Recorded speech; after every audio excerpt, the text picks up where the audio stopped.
Welcome to the next episode of the CAPB Podcast. Today we have Andy Collins, a RAF FTRS, so a full-time reservist. That's what FTRS stands for, Andy? Yes. And is the founder of Cnicht. Welcome, Andy. Thank you very much for the introduction, and thanks for having me on. Mate, I hope I gave it like Cnicht.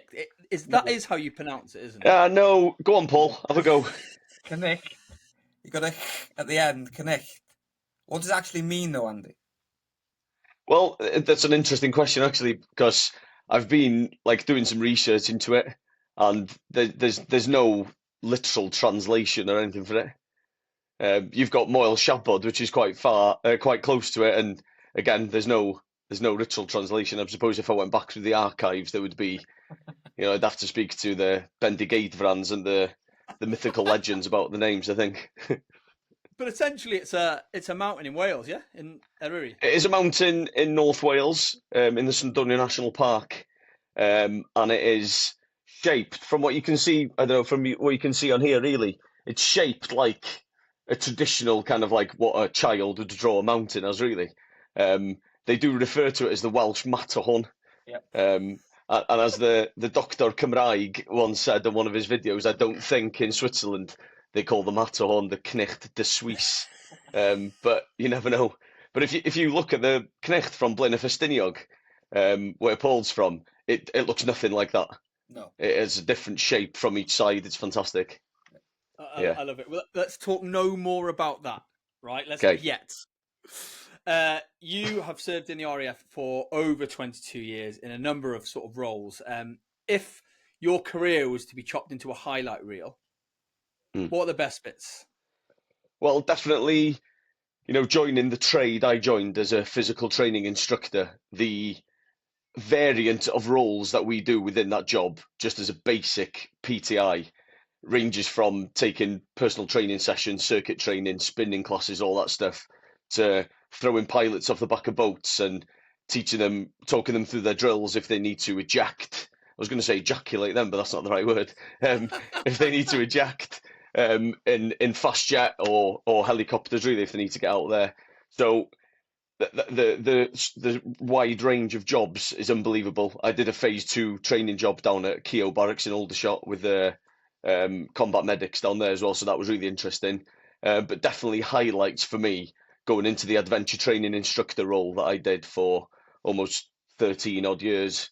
Getting to visit places like Peru, Brazil, spent loads of time out in Germany doing adventure training, Spain, France, all over the shop really. So definitely that adventure training side of things suits me fine. Andy, mate, that's a little bit mad. When did you do Keogh Barracks? I was there 2009 till 2011. So 3 years I did there. I was one of the army PTIs at Keogh Barracks from 2005 to 2008. So okay. As I say, I am a combat med tech. I was. I'm a veteran now. But as I say, I worked there as a back in the army. We did a class 3 and a class 2 PTI. So I'd done the class 2 and we worked there training recruits, working with, as we mentioned before we came on, a couple of RAF PTIs, Sam Lasky, Danny Bartley. So it's mad that you worked in Keogh. Yeah, so I probably took over from the guys just after them. Ned Kelly, the guy was called. Okay. So we just probably missed each other. I think it's one of the cool things about a lot of service jobs is you get to have a little bit of what other services do. So that in the med corps, we're always tri-service. If you're even the phase 2 training is tri-service. When you deploy, it's tri-service. So I think it's nice to have a little dip in. Yeah, and I tell you what, it's something that I always tell people now I'm in recruiting. Be that yes man, or yes person these days. But go and apply for these jobs because, Keogh Barracks wasn't something that nobody ever wanted to go to because you're working with the army. But for me, I enjoyed that green side of things, if you like. And it was one of my best postings there. I really enjoyed it. Ace, mate, ace. But we're not here to talk about your military career. Tell us about your business. What is Cnicht? Okay, so Cnicht is a clothing brand. I started probably about 2.5 years ago now. It's a bit of a hobby. I get bored really easy. It's probably the ADHD in me somewhere. That's why the military life suited me, because I got to move around every couple of years, do something new all the time. So I had an idea. I quite pally with a guy that was on my PT course, Frankie Tinsley. He works with the Through Dark guys now. He's left. So his brother Louis owns Through Dark with Stas. And it was like I was doing a lot of stuff with them guys. Frankie did the Talisman Triathlon. I don't know if you ever heard of that one. And I did a couple of them. So he went from Land's End to John O'Groats on his bike, but he swam the largest lakes in each 3 countries and ran the highest mountains in each 3 countries. So I joined in with them, and I was seeing their gear and stuff, and I was like, do you know what? I could do something like this. And there was loads of makes coming out at the time. Monterex was coming out, and you were seeing all these people doing brands, and I thought, we've got nothing like that around here. There's loads of clothing brands around, but they're just bog standard, kind of like T-shirts with a bit of a logo on, or a jumper with a tiny bit of a logo on, nothing really behind it. They weren't made to do anything. So I thought, well, I'm going to start doing mountain wear. At the time, I had my own adventure training business that I started up just when I left the RAF. So I was on the mountains all the time. I was out skiing, canoeing, paddleboarding, mountain biking. So I thought, why not have my own stuff and do that, And it's just kind of like, it's evolved from there, really. As you can see from the top I've got on now, and the top behind me, so that's the back of this jumper. Kind of like, I've gone with what people are kind of asking me to do. And that's kind of, my wife will be laughing in the back of her shows as I go to me, like, what are you? What direction are you going in? Do you want to do outdoor sport or like casual wear or golf stuff? And I'm like, I don't really know. I'm just going to go do something, and then whatever direction it takes me in. So like, I started off doing the Cnicht polo shirts just for myself, just to play golfing, because I thought, I'm not paying 60, 70 quid for an Under Armour or a Callaway top. I'm going to make my own. And then a couple of lads went, I'll have one of them off you. And I've probably sold about 50, 60 of them golf tops. And then obviously someone asked me for something similar like this recently. So yeah, I know it's not a kind of dead on question, but it does fit in very well with my personality and what kind of stuff I've got going on. Mate, I think it's ace. I think it's a really smart brand, and I think putting yourself in one lane, entirely focused in one lane, is dangerous in business. So the fact that you are branching out, getting feedback from your customers, changing how you deliver stuff, I think that's massive. I think that's the only way to be successful. And your golf stuff, I don't play golf, never have, but the golf stuff looks really, really sharp. It's so like current and modern compared to a lot of the stuff you see. I think it's ace, mate. Yeah, it's nice. It's coming along quite nicely, because there's other little fractions of the golf club that I'm in Portmaddock now that are kind of asking, can you do us some stuff? I've had the Greenkeepers over in Harlech, a really prestigious course. I'm doing some stuff for them at the moment, so they're not getting one of these, they're getting the polo shirts and a couple of hoodies that I've had made. So they'll have all them branded up. I've also been doing a lot of stuff for expeditions that are going, RAF stuff. So the guys over at our adventure training centre in Crickhowell, they try and do a major summer exped every year and a major winter one as staff training. So I've got some good stuff on the Instagram page, really, of pictures of them canoeing in Canada and skiing out in Austria and stuff. So it kind of, it just kind of, I take bits as it comes, really. Where did the idea come from, though, mate? Like, you said you went away and it was like, I could do with something like that. But I wonder, like, was it like a light bulb moment? And then from that, the name as well? Yeah, so this is where probably like the serious part comes in, really.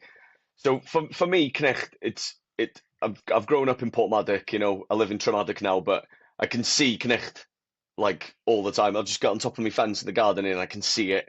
All of like my runs or bike rides that I do, I'm seeing it. The Moylwins, Snowdon in the back, Witva, sorry, in the back. And it was just that mountain for me. I've always had good memories on it. So I don't know if you can see in here. So there's two A's really in here. So Andy, myself, and on my PTI course, I met a lad from Falmouth in Cornwall, and he was called Andy, and he was a superb guitarist, and we used to get pissed and sing in the room, and I don't count myself as a singer. I can shout in kind of tuned down the microphone. So we used to go on a weekend. No lies, mate. We used to jump on the train from Fairborn, go into Penrhyn Deudraeth, Port, Pwllheli, and just walk into pubs and say, "Yo, can we sit in the corner and play?" So we used to go, and then it started getting a bit of a thing. Like people that we knew from different camps as PTIs would go, "Oh, can you come and play? We're having a leaving do." So we were like, "We're gonna have to come up with a name." So we're called the Double A's because that was it. And we were like, he said to me, "Oh, that's a shit name. We'll come up with something better." But it kind of took off. So unfortunately, Andy took his own life about 9 years ago, and he was kind of my inspiration through, and is more now. You know, I kind of all the stuff that I go through, I'm thinking of like, what would he do or how would he do it? Even when I'm training, mate, I'm like, I want to stop, but I know Andy'd carry on because he was super fit, super intelligent, super smart. You know, just the charisma he had about him. And I think, you know, that important thing, and us guys as military personnel, we know that kind of PTSD or mental health side of things is really prevalent. And if you ever met him, you'd go, I would never think he would be the last person on earth that you'd think that would do such a thing. Yeah. You know, so I did my last ever expedition on Cnicht with him. It was his last day in the RAF. And typical Andy, he turned up with a Tesco's bag with a pot noodle in it, nothing else, not even a fork. And he slept outside my tent, just singing to me all night. And it was freezing cold. It was November. We had officer cadet training at the time, so we take him on the Moyloons because it's I won't call it a horrible place, but it's a very challenging place to navigate. Yeah. So it kind of like it all fitted in together, really. So yeah, that's the kind of inspiration behind it. I think it's an immense and touching story, actually, and it's like PTSD, male lads talking about mental health, far too many veterans taking their own life. I think it is, you know, it's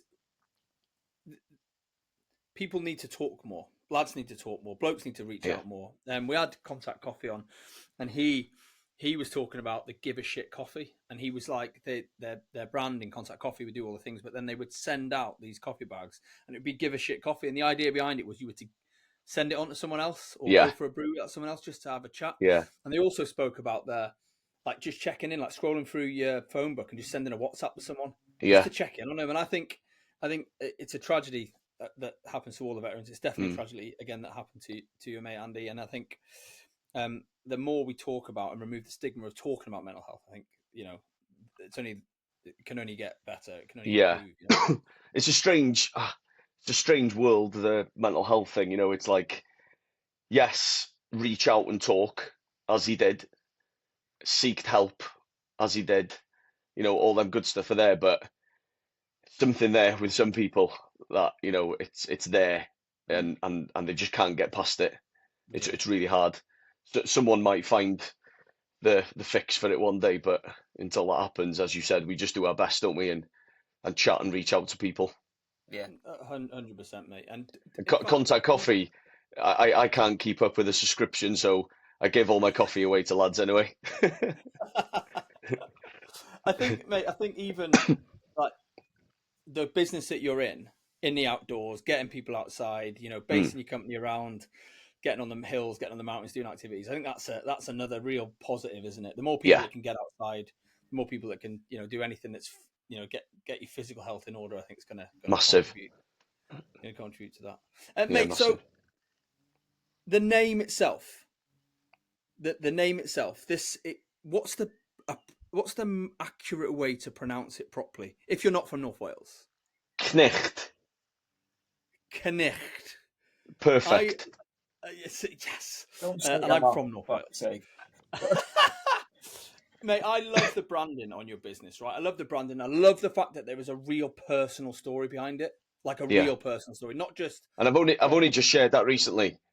It wasn't something that I went, right, I'm going to use this because I'm going to sell it on this story. Yeah. And I don't know if you probably saw a story of me actually in that golf top. I was in Falmouth over Easter. It was the first time I've really kind of put it out there, you know, after talking to his brother and his family and just saying, oh, probably I'm going to actually talk about it now, you know, because I'd talked to them previously about it and what I was going to do and stuff anyway, and they were more than happy, you know.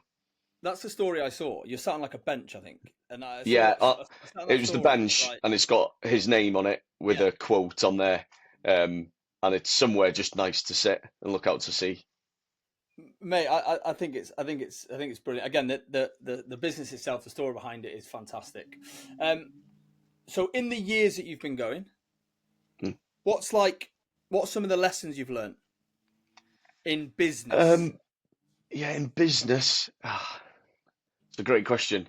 I've been listening to some of the pods and heard that question, and I thought, I don't really know. I think for me, to start with, I went full in on it. I bought loads of stock, different things, and then just thought, there we go, it's going to take off.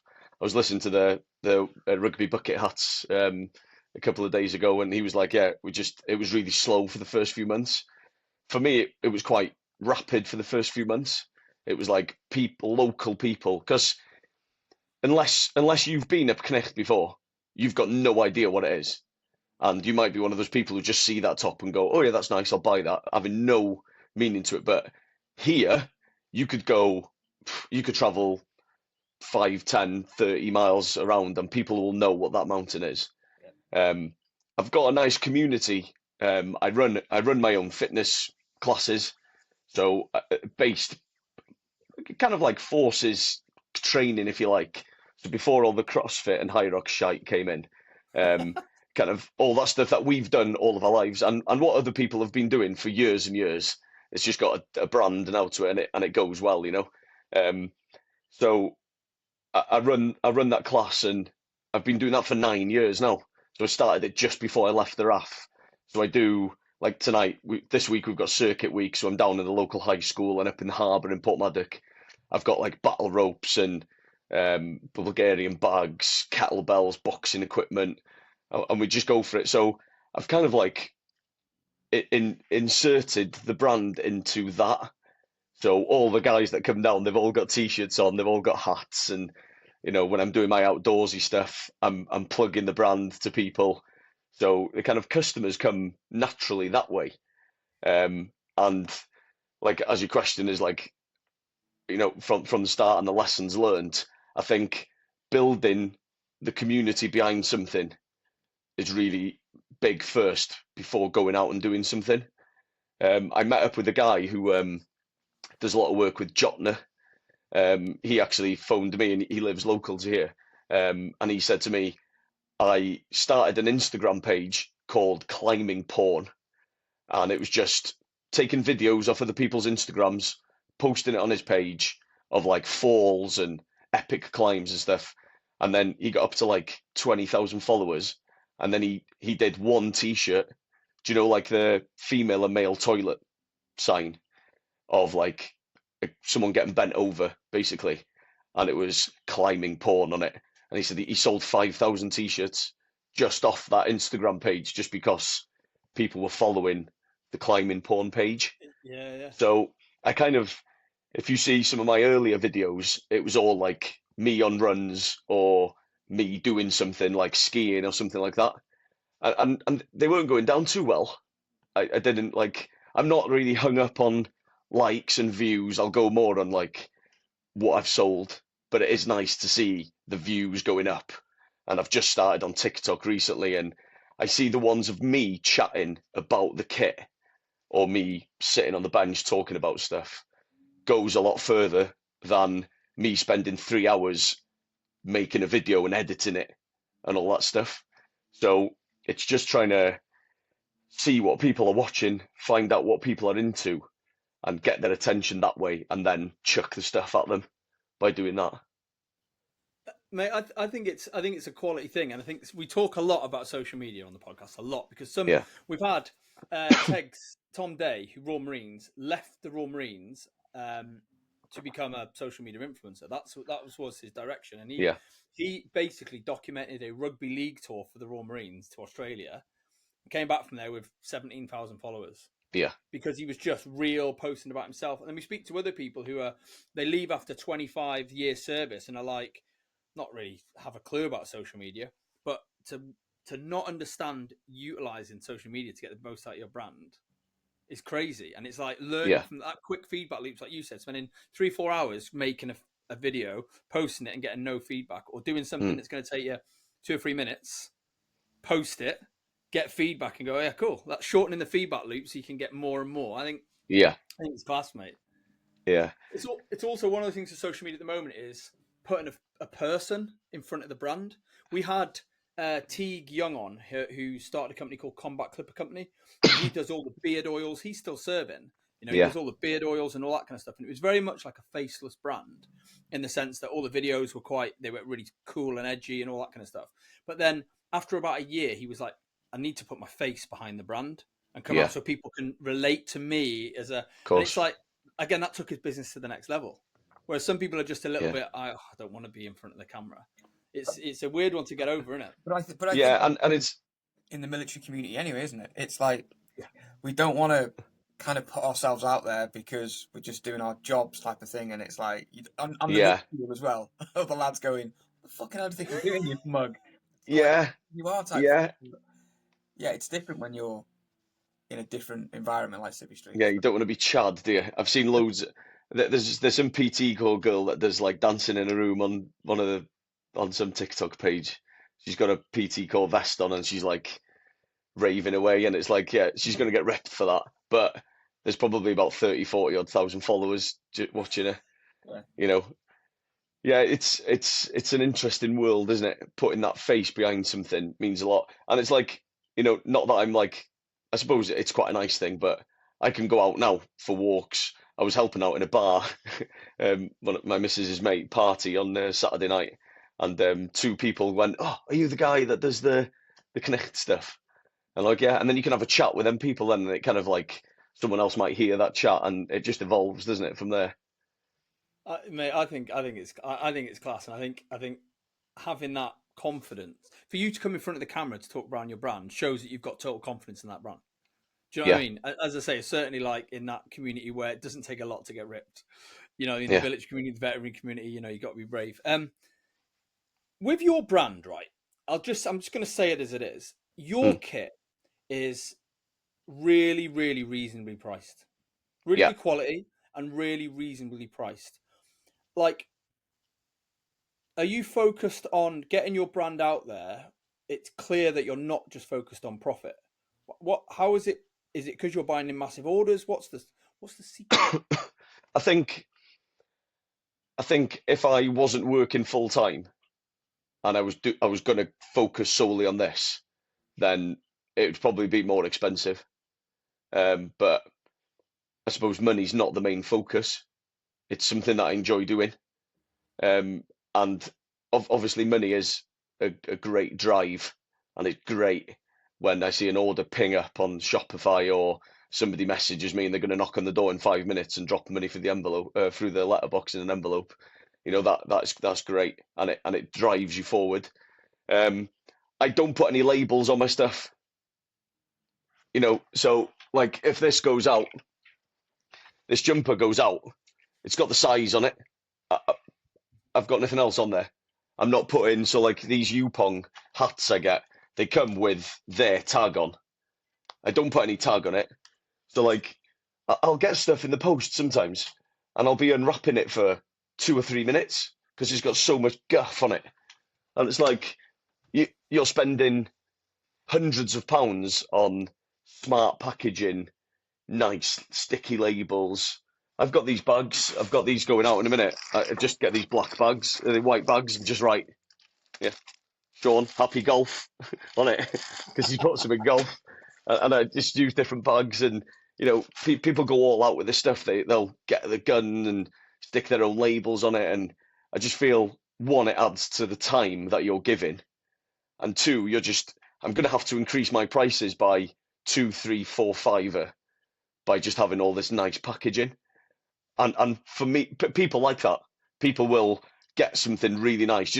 If you bought something off Through Dark now, if you spent 300 or 400 quid on a coat, it's coming in a nice box with a nice label on it, with the inspiration and all the story behind it, and you're going, wow, I'm getting something shit hot here. Not saying that my stuff's not, but I kind of like taking that price down. And also as well, being from the area that we are, people don't want to start forking out 40, 50 quid for a jumper of a make they've never heard of before. People will for White Fox or Nike or Adidas and all them other brands are available. But like, I just want to keep it as simple as possible. And the t-shirts that I do, for example, like the sports t-shirts, I do have labels, and I do put them in. So I've got all my labels down beside me here, actually. So I've got these little labels that I put on, and they're pressed stuff, and it's just got the size on there. Dillad Budur Meddwl Clir, which I've got on the back here, which means dirty clothes, clear mind. So, and it's what you said about the mountains earlier. You're going out there, you're getting dirty, you're grizzing it out, that type 2 fun kind of thing, yeah. So you're not enjoying it at the time. You're dirty, you're filthy. You come home, and it's that. Wow, I really enjoyed that. Mate, 2 things. Firstly, I love it. I love that you're leaning down for a number of reasons. You're leaning down the time it's going to take you to do stuff, because you're clearly doing it from your house. You're not like, drop shipping stuff. So I love that. I also love the fact that you're taking into consideration where you live, and because we're from North Wales, Paul and I went to school in North Wales. Paul lives in North Wales now. There isn't it's not a high income area, No. So again, you don't want to price people out. And the next thing I want to talk about is the type 2 fun. Okay. Yeah. Because great, isn't it?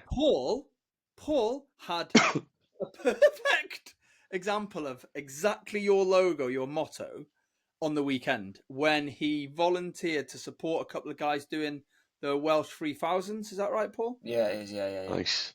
And we left. How did that go? Well, I'll tell you how it went. My upper body is still in absolute clip state. We started off on the pass, went up the pig track and did Cribgoch in the most horrendous weather, wind, rain. Nice. And then obviously traversed that across, and then with that and then down. I've never been wetter, should we say? And yeah, it was horrendous. And then when I got home, exactly that, I was like, yeah, that was really good fun at the time. Yeah, not much, especially when there's about 3 meters visibility when you're on the knife edge and you're going, yeah, what am I doing? Like, oh my god! But yeah, it was. It's not as bad on the ridge in bad weather, because at least you can't go another direction, can you?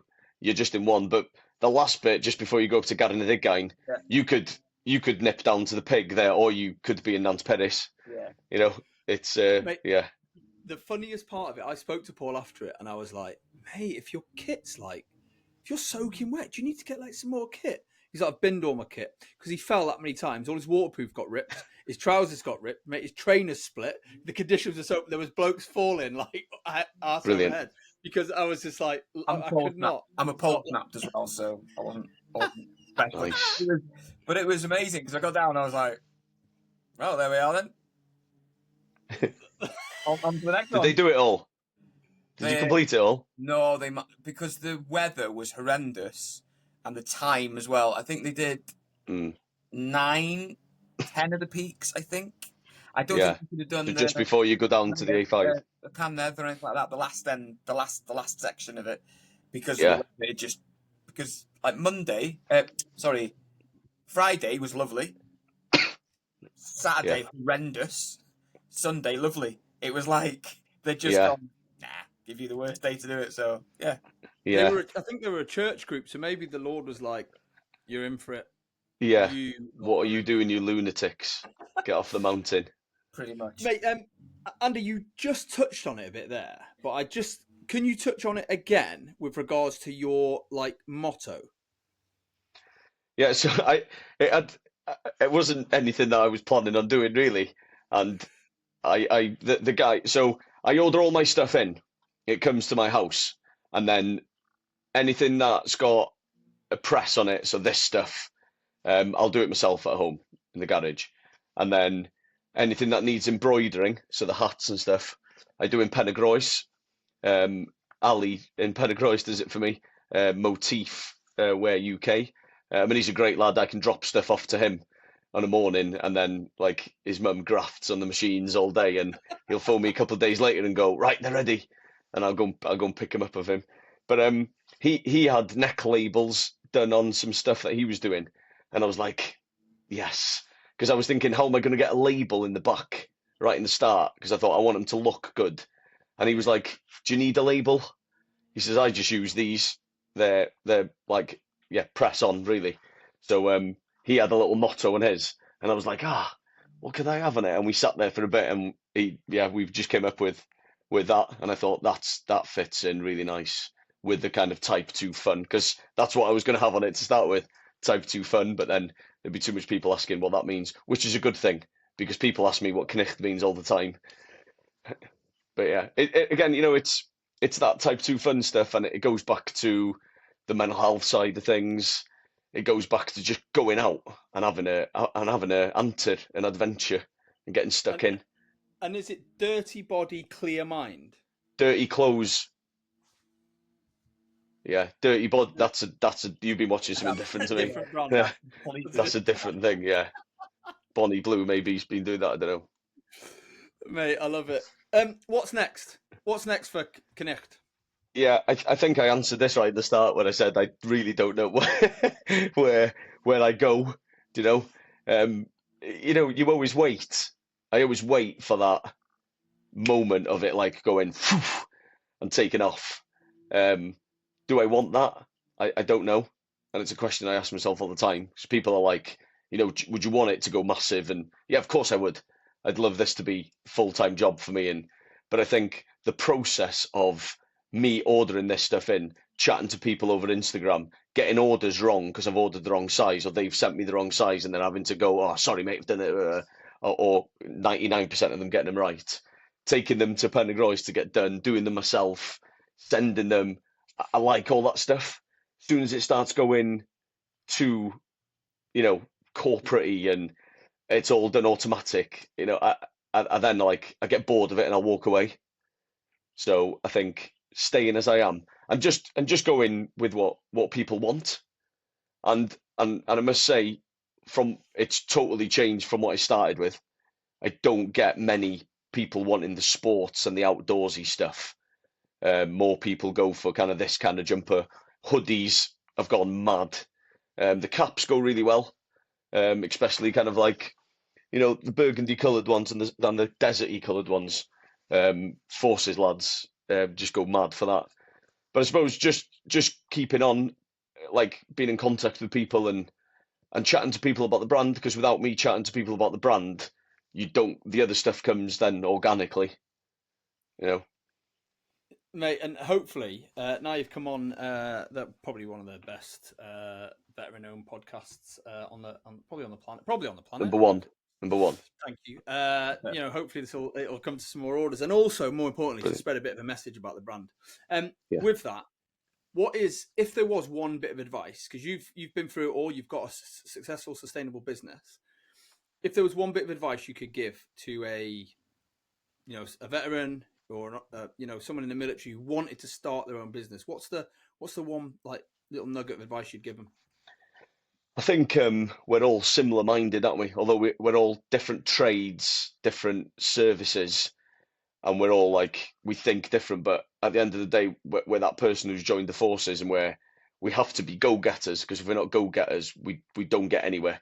And you don't want to be, the jack one in the back doing nothing. So we all automatically go for it. So if there is people with ideas and stuff, is to, you know, ask for assistance and reach out to people and ask how they've done their brand and stuff. I get people asking me all the time, and I must be, you know, I'll be honest with you, I went straight to Louis from Through Duck right at the start when I met him, and I was like, right, give me some advice. What can we do for this? But, you know, be a pain in the ass. Go and ask people, because if you don't ask people, then, you know, you miss 100% of the chances you don't take, don't you?